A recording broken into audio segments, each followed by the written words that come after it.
What's up, funky YouTube? I'm Professor John, and welcome to episode 5 of my weekly Funk Date. I'm going to be talking some Monday motivation. This week's bass player of the week is Les Claypool. We're going to take a look at the bass line of Quincy Jones's The Dude. We're going to talk about what I've been up to. We're going to talk all things bass and funk. I hope you enjoy it and subscribe below. Let's get funky.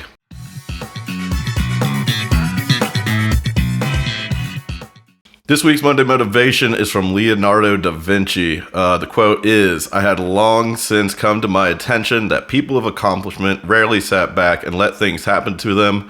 They went out and happened to things." This quote is great. I feel like a lot of musicians can relate to this or should relate to this because I've seen just a lot of people kind of sit back and wait instead of going and finding fans and thinking, someone's just going to offer them a record deal or something out of nowhere by randomly seeing them at a bar and they're going to get a record deal, but that's just not what happens. And you don't get success that way. You have to put in the work and you have to go find fans. You have to release music and content. You got to keep the fans you already have engaged, and you have to build your presence in the music scene and online, really, to get people to find you. No one's going to find you if you don't make the effort and you don't make it easy for them to find you. So you have to do something. You can't just let life happen to you, and you have to go out and make your own life and, put in the work and do the stuff you need to do in order to get the goals you want and to get where you want to go. While I think this quote applies to everyone in all industries, I do think artists have a harder time finding ways to improve themselves in a tangible way that results in something that they can, see or feel, or, a better product or better music or better album or better merch or stuff like that. Because it's kind of a slow process with art and a slow process with music especially.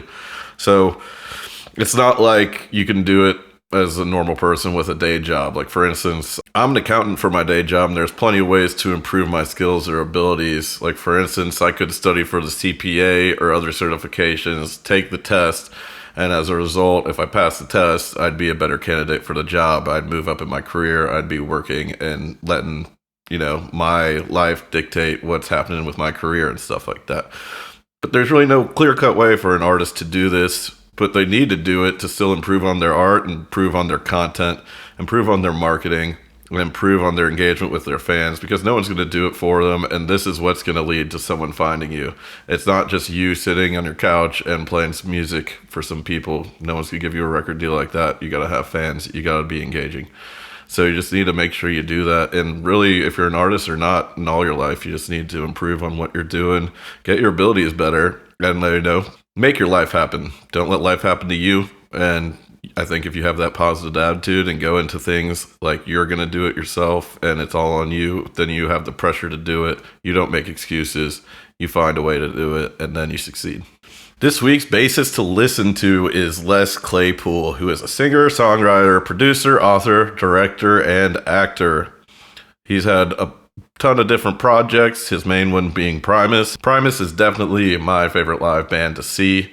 You got to go see them if you haven't before. It's just three guys up there, and they make so much noise for three musicians that it's incredible. The energy is great. People are going nuts. It's just a lot of fun. Some other projects Les Claypool has been in is Oysterhead, Sausage, Les Claypool and the Holy Mackerel, Colonel Les Claypool's Fearless Flying Frog Brigade, Colonel Claypool's Bucket of Burning Brains, Duo de Twang, and the Claypool-Lennon Delirium with Sean Lennon. All these projects sound different, so you need to go check them out, and even the Primus albums sound different. The last couple, they've been based off Willy Wonka and the Chocolate Factory and this book called The Desaturated Seven, so they're kind of out there, and they're way different from whatever they've done in the past. So you really need to check out their discography. And Primus is kind of a weird band where people either love them or they don't. So you got to find the songs you like too. So the songs that I put in my Spotify playlist this week, you may like them, you may not, but they're just some of my favorite ones. So go check them out and let me know what you think in the comments. Some of my favorite Les Claypool songs, I'm going to start off with Primus. Jerry was a race car driver. This was one of the first Primus songs I was familiar with from Tony Hawk Pro Skater. It's got an awesome tapping bass line in it, and the song's actually kind of funny lyrically to me, so I like the song a lot. And one of my other favorites, and these aren't in any order, so don't crush me in the comments on that, is American Life. I love the hammer slap bass line and the downstrokes with the right hand. He does like kind of a sort of flamenco technique, and I love the lyrics in this song too. Welcome to this world. I love how hard the chorus goes in this, and especially with like the kind of goofy verse. And this is one of my favorite songs to see played live by Primus. Sgt. Baker, this song just gets me amped. I listen to this in the morning before work. 30-minute commute to work at 6:30 in the morning. This song gets me through it. Tommy the Cat, this was one of the first Primus songs I got into. I heard a lot about this bass line on bass messaging boards back in the day, like Talk Bass. And it's one of the first songs I learned. It's got a slap bass line that's awesome. It's pretty hard to do with the left hand. So if you need a challenge out there, go and learn that one. Another song I really like is Lacquerhead. And this song, Les just does so many cool slap percussive things throughout. And like the rhythm's really different and unique. So you just need to go check that out if you're a bass player. Some other songs I like, I'm not really going to go into them as much just because I'm naming a lot of stuff here because I really like Primus, are DMV, Shake Hands with Beef, Here Come the Bastards, Those Damn Blue Collared Tweakers, which is one of my favorite live songs, Southbound Pachyderm, Nature Boy, Fisticuffs, Jilly's on Smack, and The Ballad of Bodacious, which might be one of the funkier Primus songs. So if you're more of a funk guy and don't really get Primus, I would check out that Ballad of Bodacious because that bass line is super funky and you can't deny that. So with Oysterhead, which is also I like a lot because, my brother's a big fan of Fish, and I actually love Stuart Copeland's drumming in The Police. It's really creative. I love how he works the cymbals and stuff like that. So I really enjoyed this album. I wish I could have seen them live. I haven't. I've heard rumors that they're going to come back at some point, but we will see. So some of my favorite songs off that album are Shadow of a Man, Armies on Ecstasy, Rubberneck Lions, Wield the Spade, and Owner of the World. And Les crushes some great bass lines on this. And I think it's a little different because he has to play with Trey, so they're a little more tame than usual, and that makes it pretty cool for me. Les Claypool, he has some solo albums out there, and three of my favorite songs off the solo albums are One Better, Phantom Patriot, Rumble of the Diesel. Off Colonel Claypool's Bucket of Bernie Brains. This is only like a 5-track album, and it's one of my favorites. I got this back in high school. It's got Buckethead, Bernie Worrell, and Brian Mantia on it. Brian played drums with Primus on a few albums too, so this was just a really cool album. Some of my favorite songs off that are Buckethead, Thai Noodles, Tyranny of the Hunt.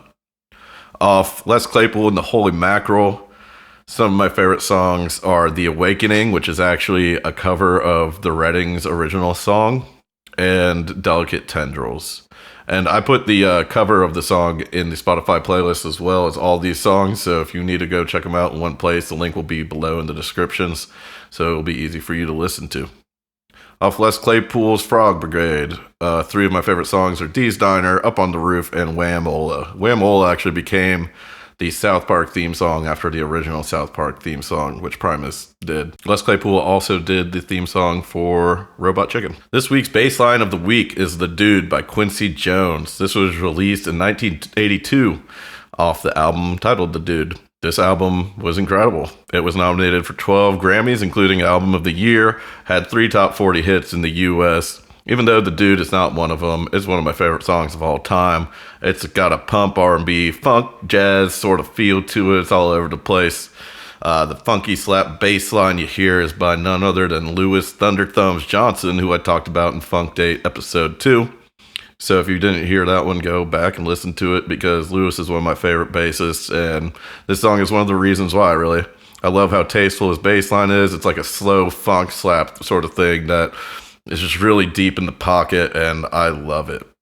And I couldn't find any evidence, but my guess would be this was Louis playing his Music Man bass because it's got a great tone with the slap tone, and I just reminds me of the Music Man and his sound, so I just assumed that. Quincy Jones is great at arranging horns and strings, and that's just one of my favorite parts about this song. It's really great, and this lineup on this track is pretty incredible. James Ingram, he does the lead vocals, and this album was kind of his breakout sort of singing album, and he was nominated for a couple of Grammys as well. Patty Austin and Michael Jackson did the backup vocals on this song and were also both a part of writing the song.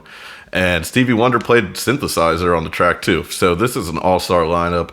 Go check it out. It's a great song. It'll be on the Spotify playlist, so go check that out on Spotify. It'll be linked below. The cover video I did this week was Panic at the Disco, Hey Look Ma, I Made It. This song is really cool. I really like the lyrics. I like the message within the lyrics, and it's kind of interesting for that to come from a pop sort of song here that's, played on the radio.